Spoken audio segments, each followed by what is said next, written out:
Hi అండి. నేనైతే ఈరోజు ఆంధ్ర సైడ్ ఫేమస్ అయిన ఎండు రొయ్యలు గోంగూర అయితే చేయబోతున్నాను. ఈ కూర అయితే చాలా సింపుల్గా ఉంటుంది, టేస్టీగా కూడా ఉంటుంది. వేడి వేడి అన్నంలో అయితే చాలా చాలా బాగుంటుంది. ఒక ముద్ద ఎగస్ట్రా తినాల్సిందే. నాకైతే గోంగూర అంటే చాలా ఇష్టం. మీలో ఎంతమందికి గోంగూర ఇష్టమో కామెంట్ చేయండి.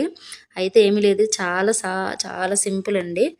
ఒక స్టవ్ మీద బాండి పెట్టుకో, బాండీలో నూనె వేసుకున్న తర్వాత చిక్కుకుని క్లీన్ చేసి పెట్టుకున్న రొయ్యలు అయితే వేసేసి లైట్గా ఫ్రై చేసుకోవాలి. అదే బాండీలో కొంచెం జీలకర్ర, వెల్లుల్లి రెబ్బలు, కరివేపాకు వేసి, ఉల్లిపాయ లేకుండా చేస్తున్నానండి, 2 రోజులన్నా నిలువ ఉంటుంది.